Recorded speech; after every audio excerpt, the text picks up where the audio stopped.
નમસ્કાર, હું છું પ્રિયા અને તમે જોઈ રહ્યા છો જનતા કી જાણકારી ન્યૂઝ। નજર કરીએ આજના સમાચાર। નલિયા ખાતે આયુષ મેળાનું આયોજન કરવામાં આવ્યું, જેમાં આઈસીડીએસ અબડાસાના કુલ 28 નિવૃત્ત બહેનોને અંદાજે 12 લાખની રકમની ગ્રેજ્યુએટીના ચેકનું વિતરણ માન ધારાસભ્ય શ્રી અબડાસા પ્રદ્યુમનસિંહ જાડેજા સાહેબ, જિલ્લા સામાજિક ન્યાય સમિતિ ચેરમેન શ્રી પુરુષોત્તમભાઈ મારવાડા, આરોગ્ય સમિતિ ચેરમેન શ્રી રાજેન્દ્રસિંહ જાડેજાના વરદ હસ્તે ઇન્ચાર્જ બાળ વિકાસ યોજના અધિકારી શ્રી શાંતાબા ચુડાસમાના માર્ગદર્શન હેઠળ કરવામાં આવ્યું। આ અગાઉ નિવૃત્ત થયેલા કાર્યકર તેડાગર બહેનોને 79 જેટલાને ચૂકવણું કરેલ છે। હજુ પણ નિવૃત્ત થયેલા કાર્યકર તેડાગર બહેનો ચૂકવણામાં બાકી રહેલ માટે કામગીરી પ્રક્રિયા ચાલુ છે। તેમ છતાં જો કોઈ પણ ગ્રેજ્યુએટી ચૂકવણા રહી ગયેલ માટે અબડાસા તાલુકા આઈસીડીએસ કચેરીનો સંપર્ક કરવા જણાવેલ, જેથી ચૂકવણા કરી શકાય। આ ઉપરાંત અતિ કુપોષિત બાળકોને આયુષ કીટનું વિતરણ કરવામાં આવ્યું।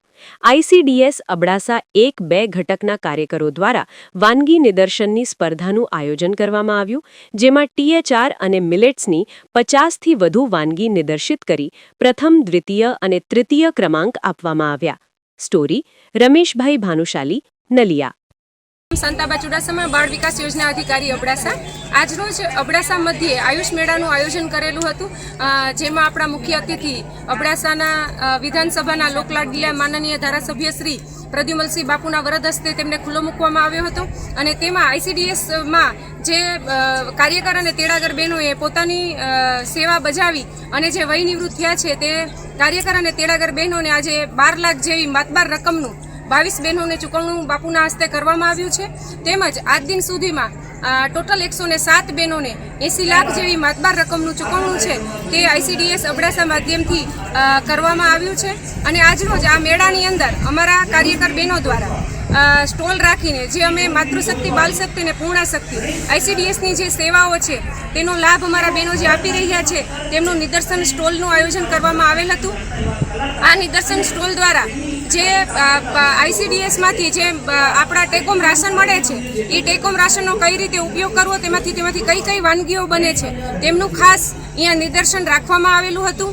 તેમજ શ્રીઅન્ન જે જાડા ધાન્ય આપણા માનનીય જે આપણા વડાપ્રધાન શ્રી છે જેમના દ્વારા શ્રીઅન્ન તરીકે 2024ના વર્ષને ઉજવણી કરવામાં આવી હતી, તો તેનું શ્રીઅન્ન એટલે કે જે જાડા ધાન્ય છે તેનું આપણા રોજિંદા જીવનમાં શું ઉપયોગ છે, તેનાથી કઈ રીતે આપણે સ્વસ્થ રહી શકાય તેમનું પણ આવા પ્રોગ્રામો થકી આપણે પ્રજા સુધી સંદેશો પહોંચાડી રહ્યા છે કે આ શ્રીઅન્ન એટલે કે જે જાડા ધાન્ય છે તે ખાવાથી આપણા શરીરને તંદુરસ્ત, નિરોગી અને સ્વસ્થ રહી શકીએ છીએ।